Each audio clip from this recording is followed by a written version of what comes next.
This KFAN podcast is sponsored by Builders and Remodelers, exclusive Twin Cities provider of Elements Windows. Get the highest quality windows at unmatchable value. Visit buildersandremodelers.com for more details.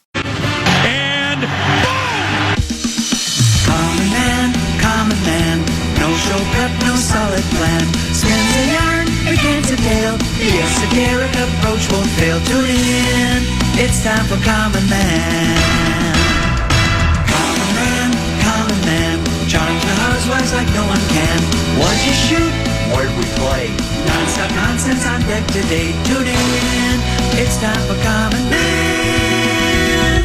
Oh, boy. Why should anybody aspire to be a common man, an average man? Do you realize what it means to be average? That means you're the best of the lousiest, and the lousiest of the best.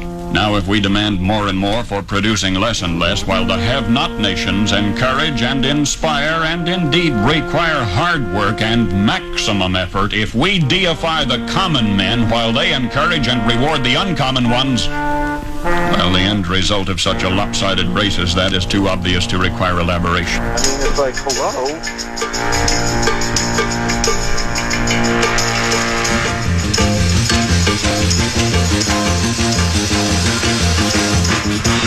Brilliant! Yeah, baby. Just keep battling. And just keep battling and keep battling. Quack, quack. Capriza. You think that's some information I would like to know? You just have to draw your own conclusions, people.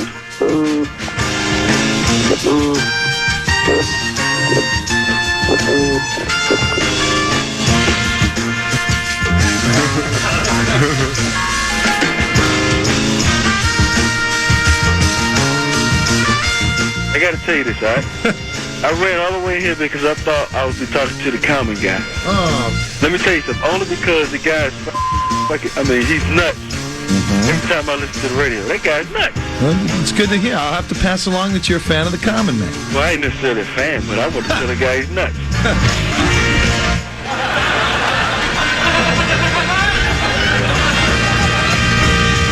I love the common man. Thanks. Yeah. I love the common man.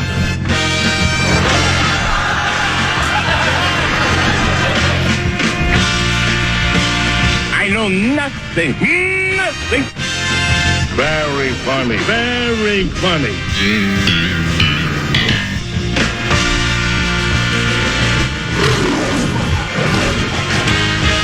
There may be skullduggery ahead.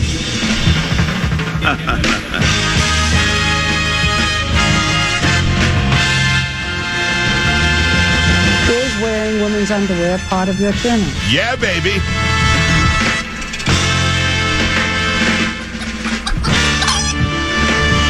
Welcome back to the spotlight, young man. Well, I've never. He's the clown from Brown. He's the fourth in the north. It's not the This spotlight. is the common man, Dan It's not Cole. the candlelight.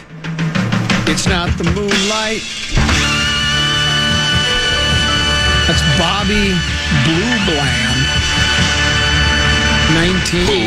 Bobby Blue Bland, 1970 or something. And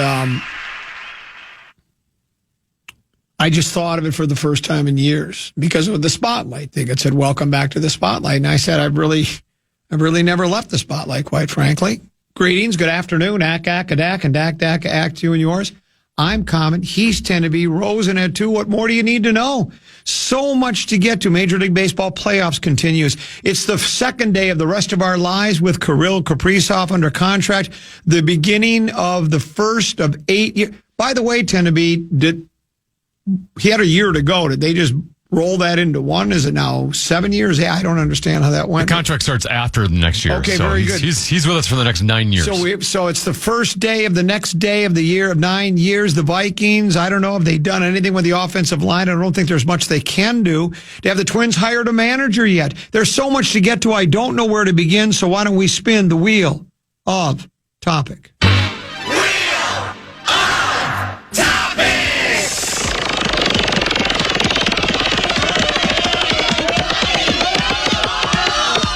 Commons golf game.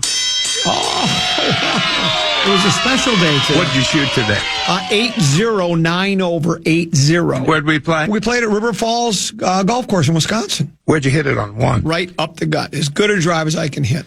I don't know River Falls, par 4, par 5. It's par 4.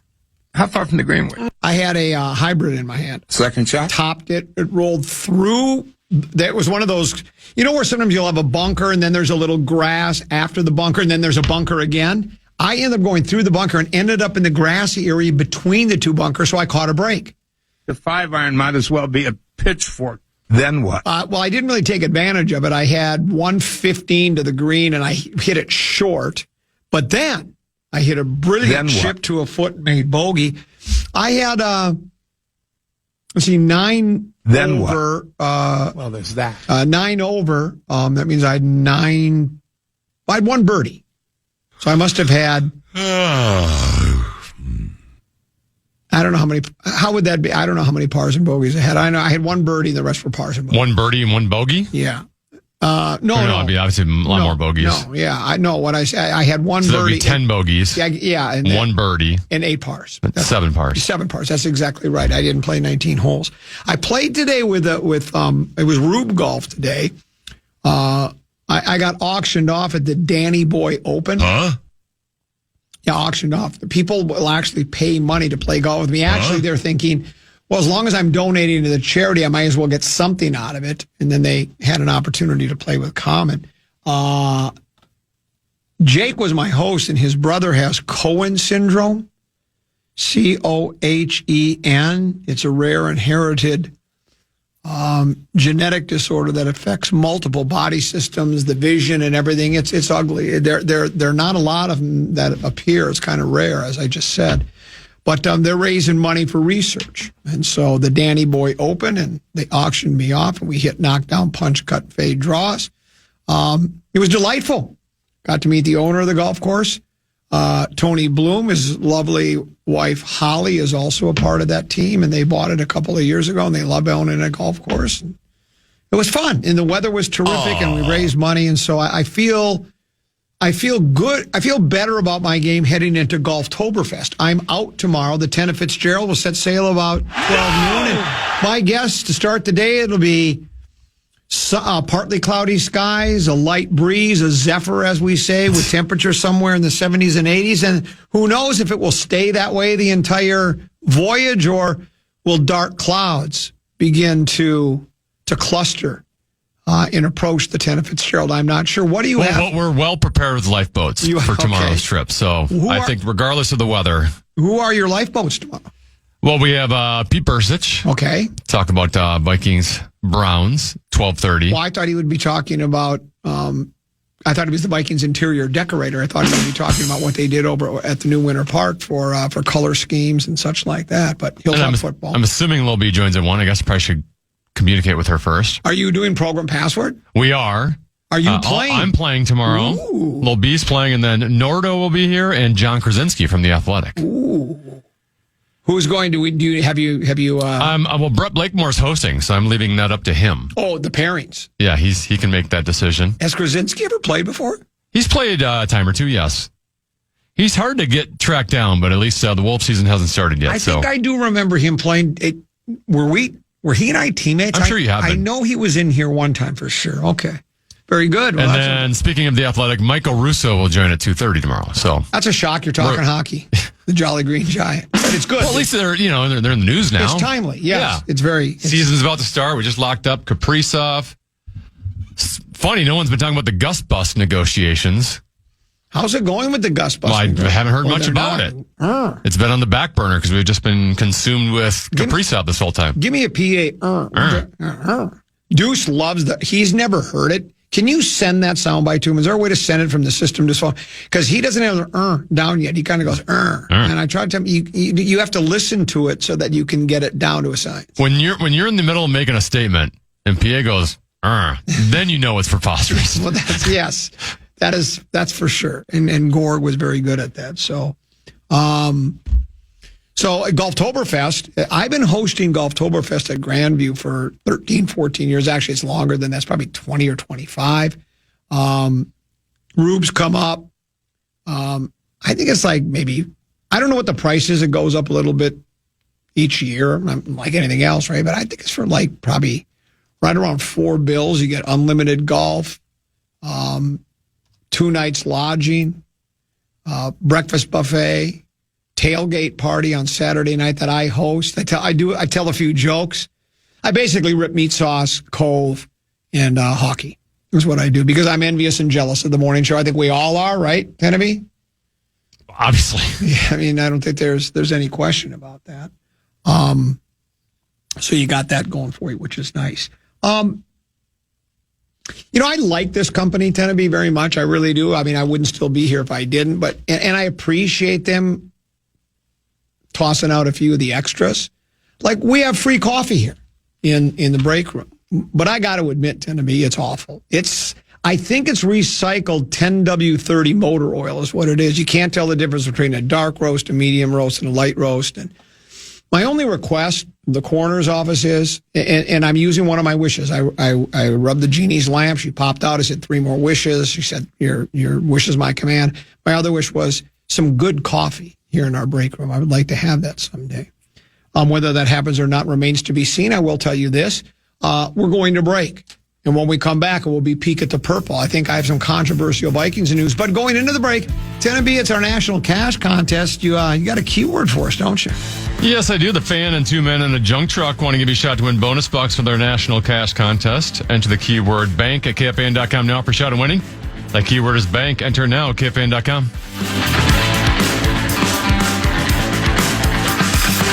And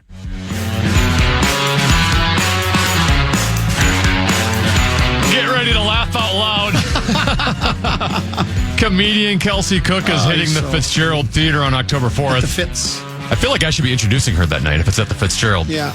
The early show is already sold out, but don't worry, you can still grab tickets for the 8:30 show while they last.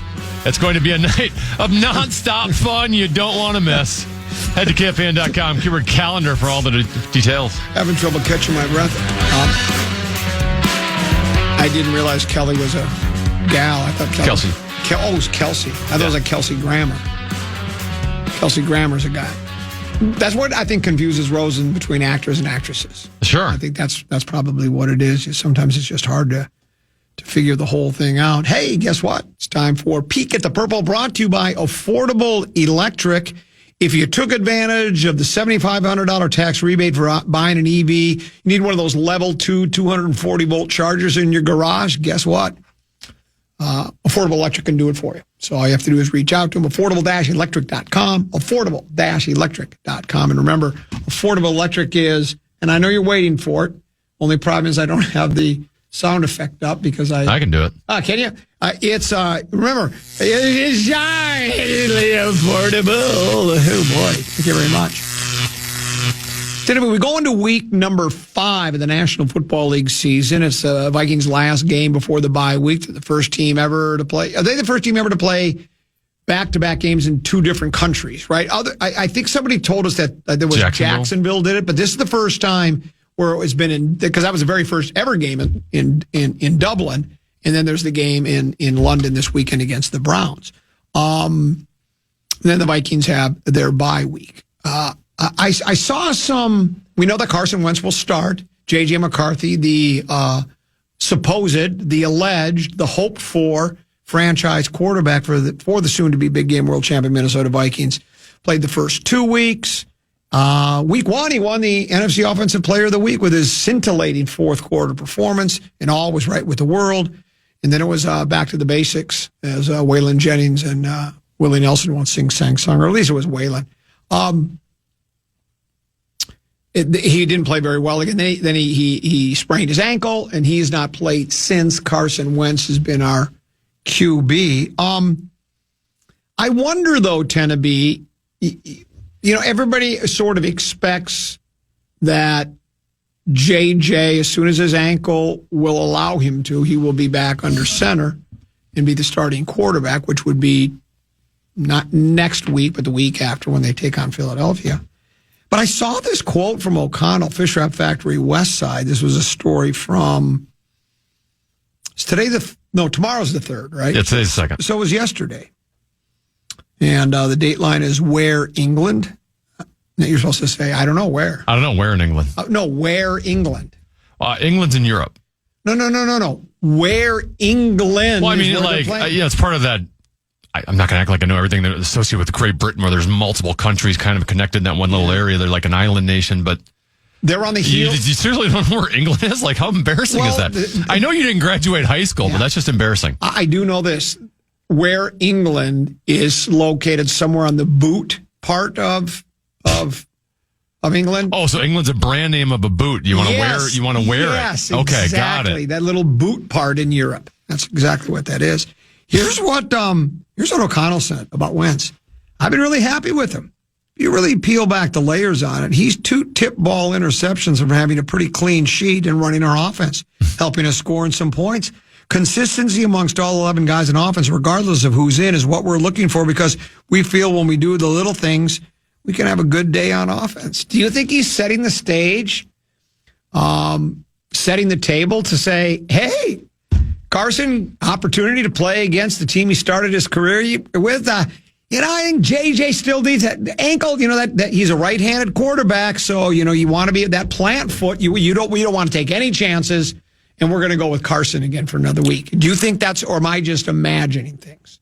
You know me, I'm always trying to think outside. I thought from the get-go, because we talked about it after Carson's first game, right, when they walked all over the Cincinnati Bengals, and the question was, if Carson repeats this performance, do you stick with him? Now, they didn't necessarily repeat that performance against Pittsburgh, but I didn't think Carson was the reason why that they didn't. And if you have any trepidation on JJ to begin with, throwing him into Philadelphia, Chargers, Lions, Baltimore with, at this point, like 1 or 2 starting offensive linemen, that doesn't sound like a recipe for developing your quarterback. I tend to agree. I do think KOC doesn't like to. I mean, most head coaches don't like to lose, but I don't think KOC is like hey, I'm okay having 2 years of struggles to develop our quarterback in 3 years. I still think he's got a lot of win now to him. Yes, as do most head coaches do. Yeah. So if Carson is showing that he's playing better than JJ McCarthy, I still think he's going to go with who gives him the best option to win. Yeah, well, it's interesting. I got that that texting troller that tried to from listening to me thinks I don't like JJ and that I want to give up on him, which is just as preposterous as it gets. But somebody sent me an email to comment at KFAN.com yesterday saying something to the effect of, if you're a team that was feeling your window was open and coming off a 14-3 season, I think the Vikings felt that way, particularly with the moves they made. They decided to refurbish the middle of the offensive line and the defensive lines, and I don't think you make those moves and spend that kind of free agent money on veterans if you don't want to win right now, right? That's a lot of money to spend. They had it, but guys that are longer in the team, the 2 offensive linemen, which were 30 and 32 or 28 and 31, I don't know, and coming off injuries. So I think they certainly did want to win. And the question from the emailer was, if that is the case, is it really wise to start a rookie quarterback, which you're not? He's basically a rookie, where you're just redshirt freshman. Yes, where you're just not sure what you're going to get. And you could make that argument, or you could say that's the way the league is now. It happens all the time. I mean, first round picks oftentimes start right away. It's like, okay, kid, we're counting on you, and you want to get as much out of him while he's on that rookie contract. If you wait 3 years, like they've done they did with Aaron Rodgers in Green Bay, they did it with Jordan Love, right?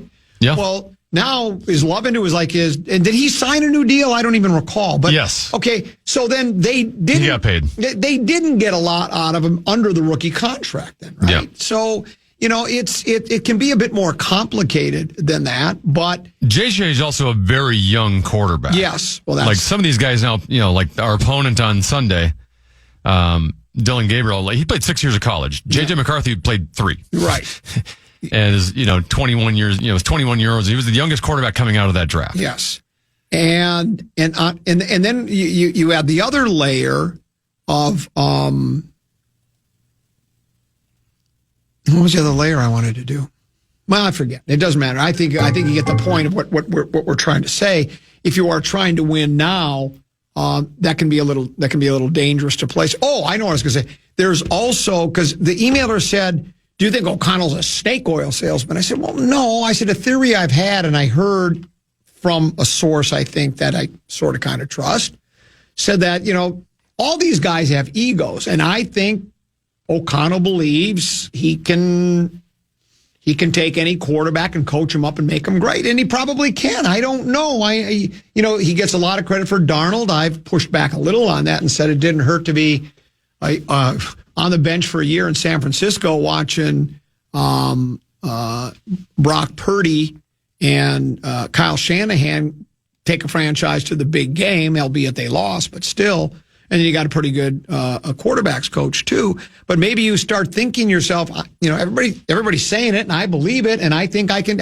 I don't need a veteran quarterback. I can coach this kid up quickly, get his feet and his vision focused. That's the big thing with O'Connell. And I can get this kid playing at a high level right away, and he still could because it is early. It is only 2 games.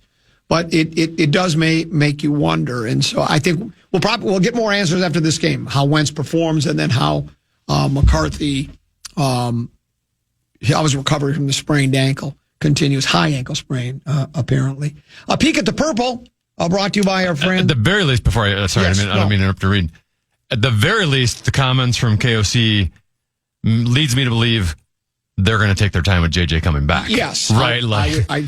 You probably could go, let's get you in there. I don't think that's the case. I think they're going to wait this out as much as they can to see what they got in Carson. I think you're right. Peek at the Purple brought to you by Affordable Electric. They're looking for a journeyman electrician and an apprentice electrician. If you're interested, you're an electrician, looking for work, looking for a change, go ahead and go to affordable-electric.com. Affordable-electric.com. And remember, for all of your electrical needs, affordable-electric.com. They are shockingly affordable. More controversial Vikings news and other topics next. Common Man program on the Fan.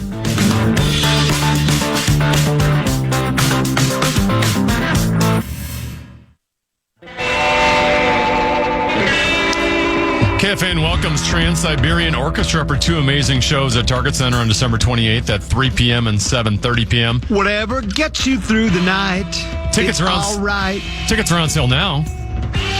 Oh, imagine all the people living life in peace. Ooh, ooh, ooh, ooh. Get complete show details, including a link to buy tickets at KFAN.com, keyword calendar. A couple of terrific giveaways today. We've got a pair of tickets. One really good one. I'll let you be the judge. The really good one is college hockey tickets. University of St. Thomas will take on North Dakota at Grand Casino Arena, October 12th. Don't call now. We'll give these away a little bit later. But that's a pretty sweet deal. The one that I don't know, I'll read it as it was Rit Rat wrote by my friend Mick in promotions. Mick and I go way back. Get ready to laugh your face off. Just a couple of pickpockets. It's the Petty Theft Tour. With the Common Man and Meat Sauce set to take over Max's on the Green in Spicer a week from Saturday. Grab your tickets today at eventbrite.com or be a part of the heist later today when we give away fair tickets. I always love people that are one. Did you notice when I started talking about Flop, Sweat, and Tears, this phone started ringing off the hook? Then when I said it was for Flop, Sweat, and Tears, they hung up. They were calling for the hockey tickets. Then they heard me talk about Flop, Sweat, and Tears. Here's the cool thing about... But if they buy tickets, are they aiding and abetting then? Well, they are. The heist? Indeed. So you might want to bring a spare set of license plates to put on your car afterwards. Here's what they got we're at the Little Crow Country Club, okay, the golf course there. With the restaurant. They also have I think he said it was a 52-room hotel. So they're doing play and stay packages. I think they're getting a little too excited there. And I hate that Corey's the guy that hired us. And I just feel bad because let's just say, I wouldn't say ticket sales are moribund, but they certainly aren't brisk. They're more on the tepid side. So we'll see how it goes. But go ahead and go there. We'll give away tickets a little bit later. Tim, we talked about this before, about programming predicaments and watching sports and what interests me and what doesn't. And I know it probably annoys people or maybe doesn't, not necessarily annoys them, but they roll their eyes, shrug their shoulders, and shake their heads and say, well, how can you be working at the all sports your whole life, just sports station, if you rarely watch sports? And it's, I don't know. I guess I just keep, I just keep fooling, I guess, for lack of a better phrase. But we have talked about, I do like the National Football League. I really do. 17 games, regular season. It's in the middle of winter, not the middle of winter, but it starts in the fall. Then it's in the winter. It's usually on the weekends. Noon games. I'm not doing anything outdoors. I'm not golfing anymore. So I like it. It's once a week. It's great. And then we talked about, can you watch any game? Now, because you have fantasy football, in underdog sports, things going on. For you can watch maybe not every game. It's hard for me, but the reason I'm bringing all this up, tonight is a good football game. Or at least we have a pair of 3-1 teams in the same division, San Francisco 49ers, and I think it's at LA. Is that correct? They're taking on the Rams. That's a game that piques my interest. Well, I don't know if it's going to pique your interest. Why? Because San Francisco's offense is completely decimated. So Brock Purdy's out. Their top two wide receivers, Juwan Jennings and Ricky Pearsall, are out. What about Deebo Samuel? So that's why if you look at your NFL spread swing, Rams are favored by 8.5 in this one, just because San Francisco is so beat up. So I'm not certain it's going to be the game that maybe you thought it would be. Well, then you know what? I appreciate you alerting me to that fact, and I don't have to worry about it. I think I'll be up in Nisswa. Your troubles will be behind you. Well, I'll be in Camp Richard, so maybe I'll go work on my game instead of. Well, it'll be getting dark about then, but maybe I'll do something else. But it's still the NFL, so it could still be good. But that would generally pique my curiosity. Now, how hasn't Matty Ice? Is he got a creaky back, or am I imagining? He did in the preseason, but he hasn't missed any action. Okay, very good. Okay, we'll see that. He seems to be playing Speaking of spread swing, that's coming up at 1:30. Mark Rosen will show up a half hour earlier than normal on a Thursday, and then Deuce will join us, I think. I don't know if he'll be via phone. Deuce is he's going to be working remotely on Friday. He's going back to Lincoln again. What? Now this is for homecoming, and Deuce's his girlfriend, their family really likes Deuce. And so they want him to come, and they're going to have a big party and a banquet, and it's a big homecoming's a big deal in Lincoln. There's nothing else to do, right? So he was going to drive to Lincoln, drive back, and then his company has some training for him in Madison, and then he was going to drive to Madison Sunday, and then I don't know how many days the training is, and then drive back from Madison. I said, dude, you're making money now. Why don't you fly? But he doesn't want to spend the money. But I convinced him to at least get on a plane. That's why you make money, and time is money. Get on a plane. Instead of driving it's a 6.5 hour drive to Lincoln, and then if you include a couple of stops, you're talking about 7.5 hours in the car to go to Lincoln, and that's 15 hours. Don't do that. Go. The plane ticket round trip is about $500. That's a lot of money. But if you go, time is money, and then gas money, right? I mean, the gas is going to be, $150? Because he's got a Jeep, and the thing just burns gas. He gets about 4 miles to the gallon. So I've convinced him to do that. So he's leaving work a little early.Maybe he'll roll over here and pop in and be in person for Spread Swing, because he's got to get to the airport. The flight leaves, I think, at 3:30 or 4 o'clock. But that's coming up a little bit later. Those flight costs are pretty crazy these days. Yeah. Yeah, $500 is a lot of money, but he's making money now. He's making good money. I almost forced him into it, so I told him I'll pay for a little bit of it then, because I think he won. I would have flown. Not only would I have flown to Lincoln and back, I would have flown to Madison and back too. Now I don't know. His company's probably paying for his mileage and that kind of a thing too, but nevertheless, to each his own. I saw the Twins fired Baldelli. Was that Monday or Tuesday? It was Monday. Well, regardless of what day, it doesn't really matter. And after the reverberation settled down a little bit, and the reaction to was Baldelli a scapegoat?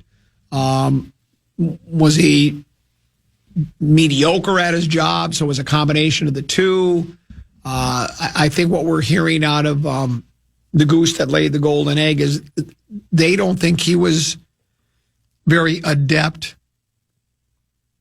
at developing players, because that's really, I've talked about it, Timothy. It's so interesting that I've got to pull that pocket protectors at every turn. It doesn't matter what they say, they're always wrong. We talk about this all the time, selling hope, right? We've got all these prospects. We've got Miranda, we've got Julian, we've got Royce Lewis, Larnick. We've got Larnick, Wallner. We got Brooks Lee, Cody Clemens, and all these players. We're going to be really good. We're going to have Kessler down the line. We're going to have a deep and talented lineup, and this and that and the other thing. And then what happens? That's hope selling, is what it is. And that's what I've always said about these young guys. You know, what are they? Prospects are suspect until the prospects, or something like that. There's an old saying about it, but it's not that some of those players haven't had flashes. They've had stretches and moments. But is it a manager's job to develop those guys? Is that part of his job? I don't know. And sometimes, you know, can you really make the Mona Lisa out of a clump of clay? No, not Mona Lisa. It was the statue of David without the arms, right? You can see his private parts. Can you make? I mean, you know, can you make that out of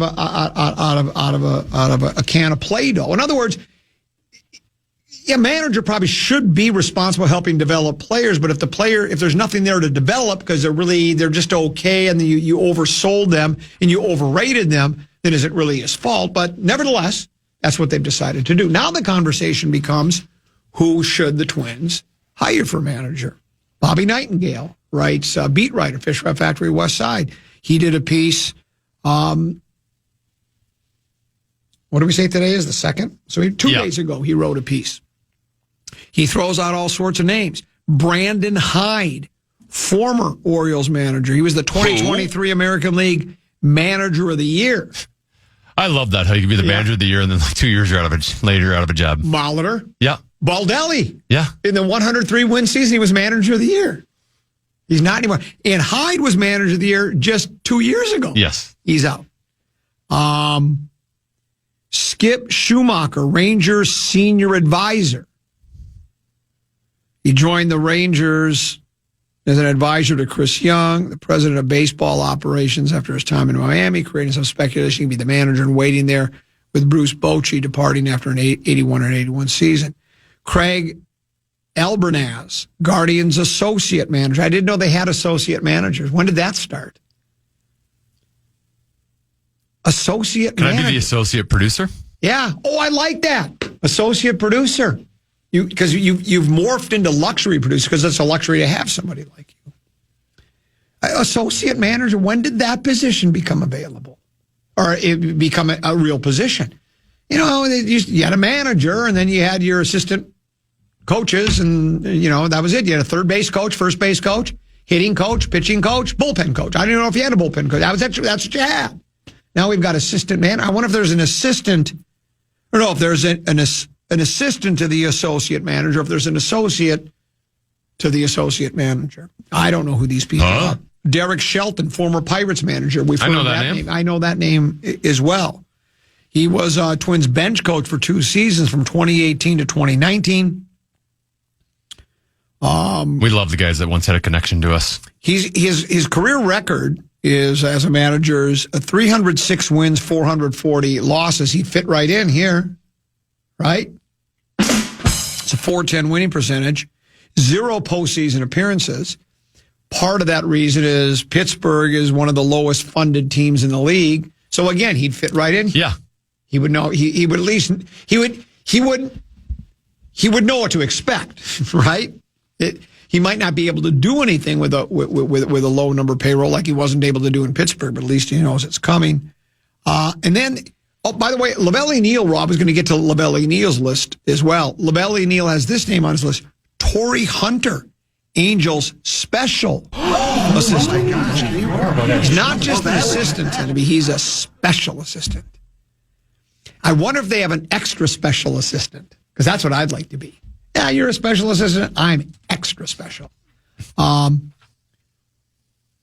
What Lavelle wrote was he once heard, because Hunter managed something or other, I don't know what it was, not the Olympic team, but something light, it was I'd have to look in Lavelle's piece.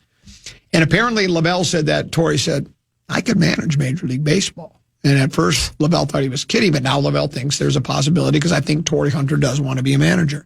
David Bell is the Blue Jays' assistant general manager.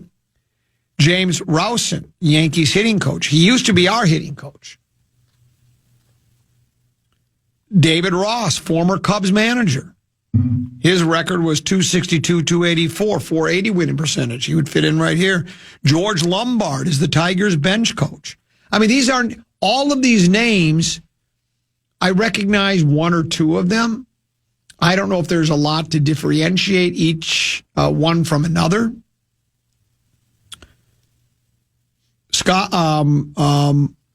Lavelle had 5 names on his list, including Derek Shelton and Torrey Hunter. So he had 2 of the names that Nightingale. Oh, yeah, we got to do the Minnesota connections. Yes. Then there's Jason Tingler. Who? Tingler managed San Diego in 2020 and 2021, leading the Padres to a wild card berth in his first season and finishing as the runner-up in the National League Manager of the Year voting. Things didn't end well there, though, so he would have to explain why things would be different here. He's also got Rowson on there and Torrey Hunter. The other name he has, Toby Gardenhire. Right? Are you serious? You have to have that name on there.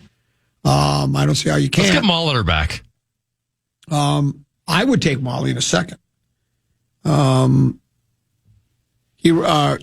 writes about Gardenhire. Who has more knowledge about development within this organization than Gardenhire? He has helped players reach the majors. He's used to getting them back on track when they are sent down. He spent the last 5 seasons with the Saints as manager, as many current Twins move through on the way to the majors. Don't expect the Twins to make a home run hire. Don't expect them to land the best candidate on the market or someone with big name recognition. The next manager of the Twins could come from a list like this one. Consider your expectations managed. Was just a little punchline at the end. And again, these names, I don't know, Teneby. I don't even know, what do you ask them to in interviews if they agree to an interview? And then what do they ask you? You know, we had Chip Scoggins with us yesterday. We talked about the managerial opening, and Chip basically said the same thing. He said, if a manager comes in here and says, well, what, I'm humbled that you've invited me in for a interview for the manager's job, but why would I want to take it? Well, you decimated the team. You traded 11 players. You cut your payroll. Are you going to cut the payroll more? Do I even have a chance? Is there even a chance? And do you care? I mean, if we have another losing season, are you going to blame me when you're really not offering any help? I'm not a magician. I'm not a miracle worker here. I mean, what do you expect? That would be the question you would want to get. But I don't know if you'd get that. You might get one from the veteran guys, but other guys will take it no matter what the situation is, right? I'm a manager in big league baseball. I don't care if you have no payroll. I don't care if we're taking volunteers out of the stands to play baseball. There's only 30 of these jobs. That's it. I'm a manager in big league baseball. And it's a good payday. And it's a good payday. Maybe not so much here, but right. Generally speaking, it's a good payday. And then, and the truth of the matter is, really, will it really make a difference? I just don't know that it does. Because, but to your point, like you want to know what the vision of this franchise is, because I think right now we don't know. I've said before, I think there's a possibility they still cut more salary this winter. Just because they brought in minority help with funds, I'm not convinced all of a sudden, payroll's back to normal. They just had a season in which attendance was an all-time low at Target Field, other than the COVID year. I don't see a scenario in which that's getting any better next year. Yeah. And the poll ads apparently were struggling, at least in revenue, that they had to bring on minority owners. So, they've always treated it like a business. They're going to make money first. So I still envision money is going to be cut. Potential, like a Joe Ryan, I could see not being here next year. So that's a lot for a manager to jump on into that. Plus, they're going to still paying Rocco Baldelli for another year, so it's not like they're just going to be handing out big bucks for a manager to come in either. Correct. So, at the end of the day, it really probably doesn't matter too much. Lastly, before we go to break and do 5-3-4 and then wait for Rosie to come in and Deuce to join us as well, we were talking about the quarterback situation here. If McCarthy's healthy, do you play him right away? Do you let him? Do you want to continue? Especially if Wentz plays well. The discussion was just: do you go with Wentz if he continues to play well, or do you go with McCarthy no matter what when he's healthy? And there are several people that have texted, and they seem to all want to go with the kid. This one says, the season is over. Put JJ in and take the bubble wrap off the kid. Let me get you a couple more here real quick, Tenneby. This one says, based on the first 4 games, we already know the Vikes are not a Super Bowl team this year, so play the kid as soon as he's healthy. It isn't rocket science. And then another one said, the Bears let Caleb Williams take 60-plus sacks last year, and he's showing some progress. I saw roll him out. I say roll him out there and let him grow. They aren't winning the big game anyways if it doesn't turn out to be good. And I guess... Can we determine that yet? Well, determine what? Well, just the season's over already. Well, I get it. It doesn't look good, and I would lean towards that being the case. Yeah. But who knows if this, and I don't know if we're ever going to get to the point where the roster is healthy, but if the roster is fully healthy and everything is going, could they be a playoff team? Well, I think they could. And if you're a playoff team, you play to win a big game. Well, you don't just give up on that. Besides that, I guess you'd have to do it. No team is going to publicly admit we're just playing out the string. They're not going to say, maybe inside those walls after 4 games, and maybe this next game. Let's say the Vikings lose again. Let's say they lose to the Browns. They go to 2-3. They've got myriad injuries. Wentz is just okay anyway. You're not going to publicly say, we're starting J.J. McCarthy because we think the season's over. You're not going to say that. But maybe inside the office, you're saying inside that building, you say to yourself, nobody say this publicly, but I think we all agree we ain't going anywhere this year, so let's play McCarthy. So, I understand that. I understand that thinking that it's like, we're a terrible team in a terrible city with terrible fans. But this team, you can't convince me that they made those moves in the offensive and defensive lines, signing aging veteran free agents to big contracts because they were just trying to get JJ ready to play and didn't think they came into the season saying, we were 14-3 last year. Our offensive line let us down. I think I can coach McCarthy to play everybody as good as Darnold. We can make the playoffs again and make a run this time. That's what they're thinking. And I don't think they're giving up on that yet. To your point, I don't think after 4 weeks. No 2-2 team in the National Football League is giving up on absolutely, that. You can't do that. We'll break. We'll come back. Well, maybe the Bengals without Burrow. Well, there you go. 5-3-4, Tenna? The Vikings and Browns have reached a new low.